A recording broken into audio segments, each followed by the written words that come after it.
You shall be beloved and famous. But when you think that happiness is yours, its Dead Sea fruit shall turn to ashes in your mouth. आप महबूब और मशहूर होंगे, लेकिन जब आपको लगता है कि खुशी आपकी है, तो डेड सी का फल आपके मुंह में राख बन जाएगा। यह भविष्यवाणी ऑड्री मनसून के लिए थी, जो एक ज्योतिषी ने उनके 5 साल की उम्र में उनके लिए की थी, और यह वही शब्द थे जो मौत तक भी ऑड्री के कानों में गूंजते रहे। हेलो फ्रेंड्स, आज की कहानी है ऑड्री मैरी मनसन की। ऑड्री अमेरिका की पहली सुपर मॉडल, एक ऐसी खूबसूरती जो अभी श्राप बन गई। ऑड्री का जन्म इंग्लिश पिता एडगर और आइरिस माता कैथरीन को 8 जून 1891 में रॉचेस्टर, न्यूयॉर्क में हुआ था। ऑड्री जब 8 साल की थी, तभी उसके माता पिता का डाइवोर्स हो जाने के वजह से वो अलग हो गए, जिसके बाद ऑड्री अपनी माँ के साथ प्रोविडेंस, रोडे आइलैंड में आ गई। 1909 17 साल की ऑड्री के साथ उसकी माँ कैथरीन वॉशिंगटन हाइट्स में न्यूयॉर्क सिटी आ गई। यह तब था जब ऑड्री ने इस चकाचौंध की दुनिया और शोबिज में अपना पहला कदम रखा। जल्द ही ऑड्री को उनका पहला काम मिल गया, पर उनका पहला काम थोड़ा अटपटा था। ऑड्री अपने पहले नाटक the boy and the girl में ना ही एक लड़का थी, ना ही लड़की का किरदार निभा रही थी। वो एक नौकर बनी थी जो टेबल पर खाना देने का काम कर रही थी। पर यह छोटा सा ही किरदार ऑड्री के लिए महत्वपूर्ण था, क्योंकि यह नाटक ब्रॉडवे में हो रहा था, जहां 500 से भी ज्यादा लोगों की नजर ऑड्री पर गिरने वाली थी, और यही नाटक ऑड्री के लिए नए रास्तों को खोलने वाला था। उसके बाद ऑड्री ने कुछ और नाटकों में भी काम किया। जैसा ऑड्री ने सोचा था वैसा कुछ हुआ नहीं, क्योंकि ब्रॉडवे के किरदारों ने ऑड्री को कोई काम दिलाने में कोई मदद नहीं की। फिर एक दिन यूं ही बाजार में घूमते वक्त एक अमेरिकन फोटोग्राफर और इंजीनियर फेलिक्स बेनेडिक्ट की नजर ऑड्री पर पड़ी। फेलिक्स ने ऑड्री से पूछा क्या वो उनके साथ फोटो सेशन करना पसंद करेंगी। ऑड्री और उनकी माँ कैथरीन मान गई थी। फिर क्या था, ऑड्री अपनी माँ के साथ फेलिक्स के स्टूडियो पहुंची, जहां फेलिक्स ने कम कपड़ों में ऑड्री की पहली तस्वीर ली। क्लिक क्लिक, और इसी के साथ साथ ऑड्री ने प्रोफेशनल मॉडलिंग की दुनिया में अपना पहला कदम जमा लिया था, जहां से शायद वो कभी पीछे मुड़कर देखने नहीं वाली थी। 5 साल की उम्र में हुई ऑड्री की भविष्यवाणी में कुछ तो सच्चाई जरूर थी। ऑड्री के महबूब और मशहूर दोनों बनने का वक्त अब आ चुका था, जहां ऑड्री की खूबसूरती में कुछ तो बात थी। फेलिक्स ने ऑड्री की खूबसूरती की सही पहचान कर ली थी, और फेलिक्स ने बिना वक्त गवाए आर्ट की दुनिया में अपने और भी दोस्तों जैसे मूर्तिकार, चित्रकारों से ऑड्री को मिलवाना और काम दिलवाना शुरू कर दिया। ठीक फेलिक्स की तरह उसके सारे दोस्त भी ऑड्री की खूबसूरती की तरफ वही खिंचाव महसूस करने लगे जो फेलिक्स ने की थी, और वो सभी किसी न किसी रूप से ऑड्री का इस्तेमाल अपनी मूर्ति या तस्वीर में करना चाहते थे। ऑड्री की खूबसूरती में कुछ तो ऐसा था जिसे वास्तव में कलाकार पर्याप्त रूप से नहीं समझ सके। सभी कलाकारों का मानना था ऑड्री की खूबसूरती ग्रीक गॉडेस वीनस डी मिलो यानी प्यार की देवी से काफी हद तक मिलती थी। ऑड्री की खूबसूरती में ना ही पूर्ण रूप से ग्रेशियन प्रपोर्शंस था, बल्कि उसके पास वीनस डी मिलो की ही तरह बैक डिम्पल्स यानी उसके पीठ पर गड्ढे पड़ने वाला एक सबसे अलग बहुत ही खूबसूरत निशान भी था। एक कलाकार ने ऑड्री के बैक डिम्पल्स को देखते हुए ऑड्री को अपने बैक डिम्पल्स की हिफाजत करने की भी सलाह दिया था। ऑड्री और कलाकार दोनों ही इस बात से अनजान थे कि कुछ ही वक्त में ऑड्री के लिए अपनी खूबसूरती का कोई भी हिस्सा छुपाना नामुमकिन हो जाएगा, और ऑड्री की खूबसूरती न्यूयॉर्क के पूरे शहर में होगी। कला के इस सफर में ऑड्री की मुलाकात इसेडोर कोंटी से हुई। कोंटी वियना में जन्मे और वहीं से अपनी पढ़ाई पूरी करने वाले एक मूर्तिकार थे। कोंटी उस वक्त लंदन के मशहूर होटल एस्टर के लिए एक मूर्ति बनाने जा रहे थे, जो एंटोनियो कैनोवा द्वारा बनाई गई मूर्ति थ्री ग्रेसेस से प्रभावित थी। अब तक ऑड्री मूर्तिकार और चित्रकार सभी के लिए पोज करने में माहिर हो चुकी थी। पर आज तक ऑडरी ने जो भी किया था वो कपड़ों में था। पर कोंटी जो ऑडरी से चाहता था वो अब तक किसी ने भी ऑडरी से नहीं चाहा था। कोंटी 18 साल की ऑडरी से उसके लिए निवस्त्र होकर पोज करवाना चाहता था। कोंटी ने ऑडरी और उसकी माँ कैथरीन को उनके ऊपर भरोसा दिलाते हुए बोला, हमारे लिए इससे कोई फर्क नहीं पड़ता है कि हमारी मॉडल वस्त्र में लिपटी है या फर में। हम केवल वही काम देखते हैं जो हम कर रहे हैं, ठीक है? फिर क्या था? 18 साल की मॉडल और ऑडरी ने एक कला के लिए खुद को निवस्त्र कर देने का फैसला ले लिया था। और ऑडरी ने कोंटी की प्रतिमा तीनों ग्रेसेस के लिए 3 बार खुद को निवस्त्र कर दिया। यहाँ से ऑडरी का सफर प्रोफेशनल निवस्त्र मॉडल्स के रूप में शुरू हो गया। ऑडरी की खूबसूरती के साथ साथ ऑडरी में कई बातें थी जो उसे खास और सबसे अलग बनाती थी।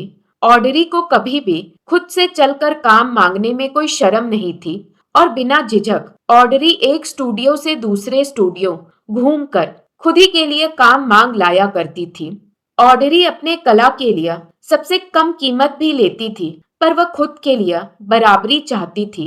वो चाहती थी उसे वही कीमत मिले जो एक मेल मॉडल को मिलती है। ऑडरी अन्य फीमेल मॉडल्स की तरह कॉर्सेट्स, गार्टर बेल्ट्स और हाई हील्स में नहीं, बल्कि अपनी प्राकृतिक खूबसूरती पर विश्वास रखती थी।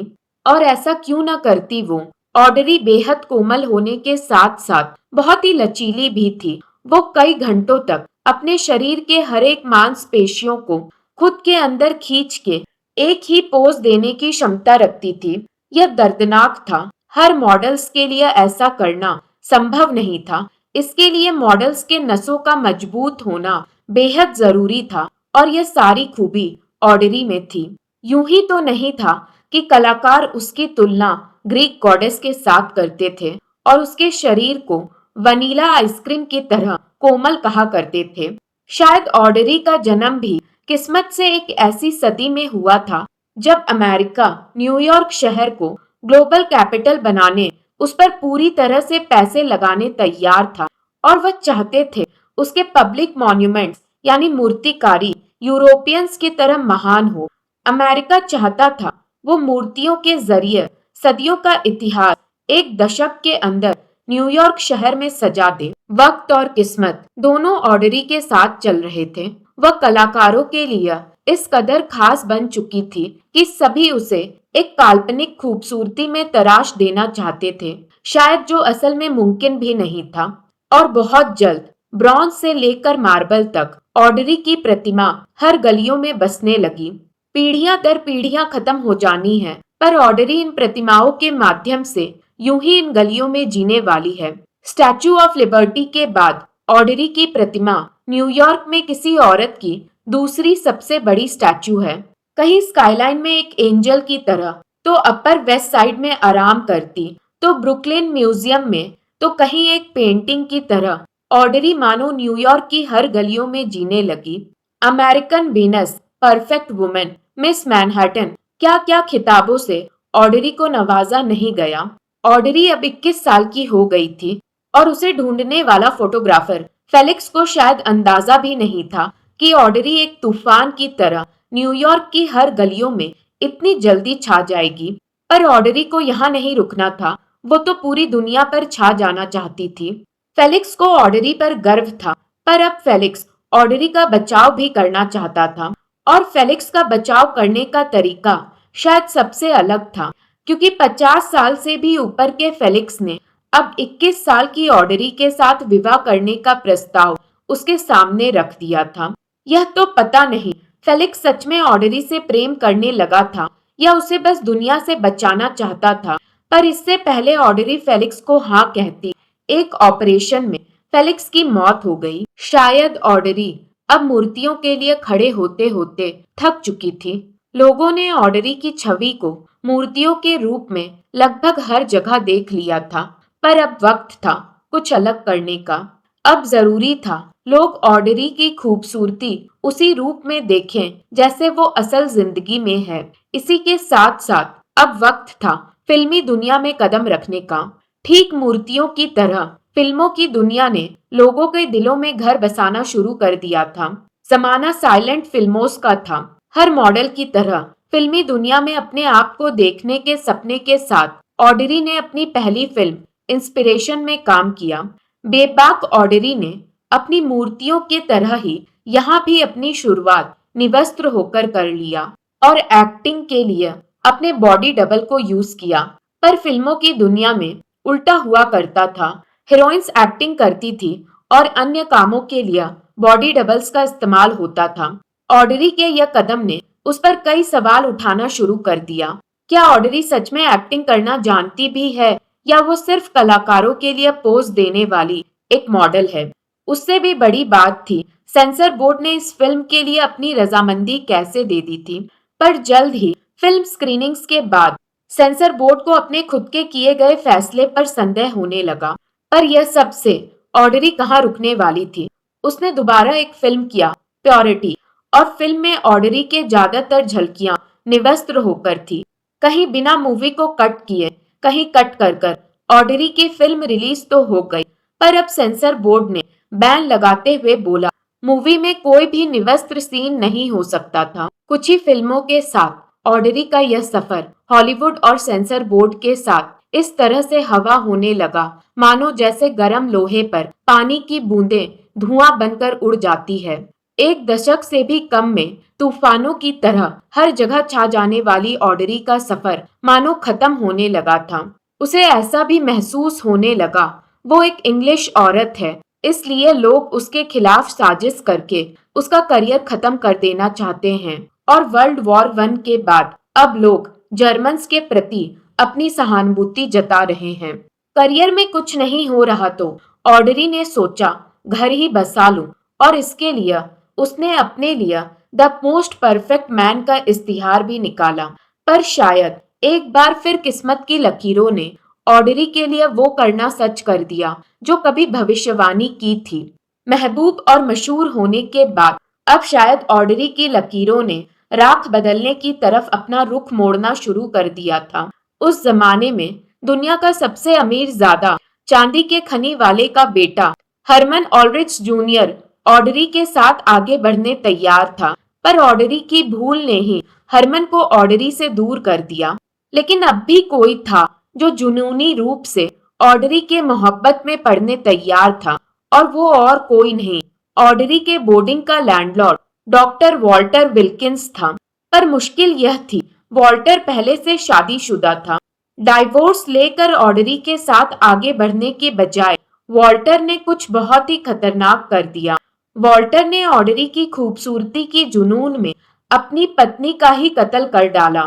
जैसे ही ऑडरी को वॉल्टर की इस दरिंदगी का पता चला, ऑडरी और उसकी माँ कैथरीन तुरंत वहां से भाग गए। पुलिस को इस संगीन जुर्म की खबर मिलते ही उन्होंने पूरे देश में ऑडरी को ढूंढने का वारंट निकाल दिया। पुलिस के बुलाने पर पहले तो ऑडरी ने खुद को उनके सामने पेश होने से इनकार कर दिया। बाद में ऑडरी और कैथरीन दोनों ने पेशी लगाई। दोनों यह साबित करने में सफल थे कि ऑडरी और वॉल्टर का कोई भी प्यार का रिश्ता नहीं था।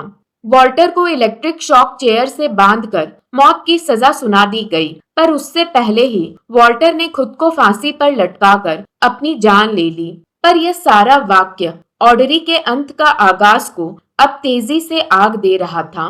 मीडिया ने ऑडरी का मामला पूरा बिगाड़ते हुए उसके लिए सारी गलत खबरों को छापना शुरू कर दिया। भले ही वॉल्टर और ऑडरी का कोई रिश्ता ना हो, पर मीडिया हाउसेस ने इस खबर को सनसनी में बदलते हुए अपना नाम बनाने में पूरा फायदा उठाया। ऑडरी के पैसे अब खत्म हो चुके थे। जिसके नाम के साथ एक खूनी का रिश्ता जुड़ा हो, कोई उसे काम देने को क्यों तैयार होगा। ऑडरी और उसकी माँ की आर्थिक स्थिति इस तरह बिगड़ गई कि कैथरीन को अब लोगों के गेट पर जाकर बर्तन बेचने का काम शुरू कर देना पड़ा। ऑडरी खुद एक छोटे म्यूजियम में टिकट बेचने वाली बन गई। अब लोग ऑडरी के मसालेदार जिंदगी पर कहानियां लिखने लगे थे। कुछ तो इस पर फिल्म भी बनाना चाहते थे। सभी ऑडरी को कुछ दिए बगैर उसके जिंदगी से पैसे कमाना चाहते थे।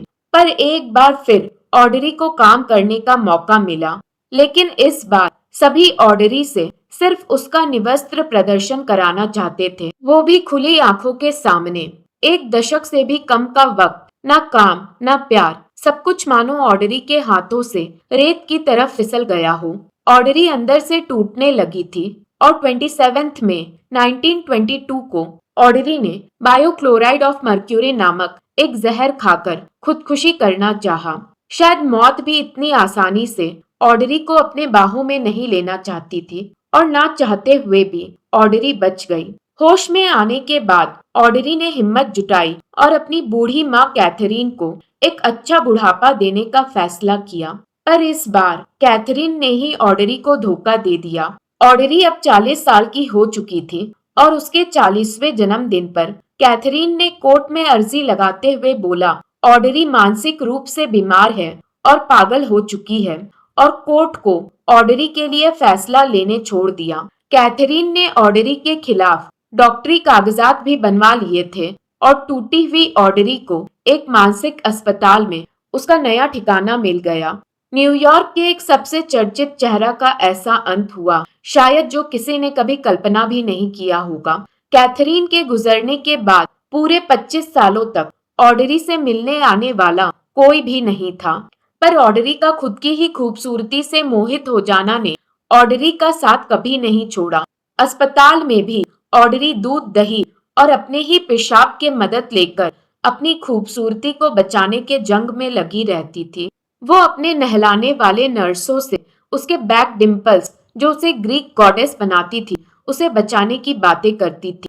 25 साल बाद ऑडरी की एक भतीजी ऑडरी से मिलने आई। अपने उम्र का आधा से भी ज्यादा वक्त ऑडरी ने पागल खाने में बिता दिया। 65 साल बाद करीब 106 की उम्र में यानी 1996 में ऑडरी ने अपना दम तोड़ा।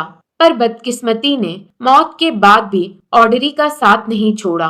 अपने 125वें जन्मदिन तक कोई भी यह नहीं जानता था ऑडरी की कब्र कौन सी है, जब तक ऑडरी के कब्र को उसकी पहचान ना मिली।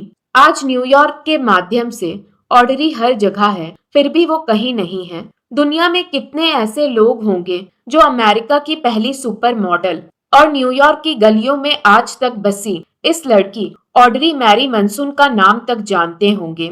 ऑडरी की दर्द भरी कहानी तो जानना दूर की बात है, शायद नाम भी नहीं पहचानते होंगे।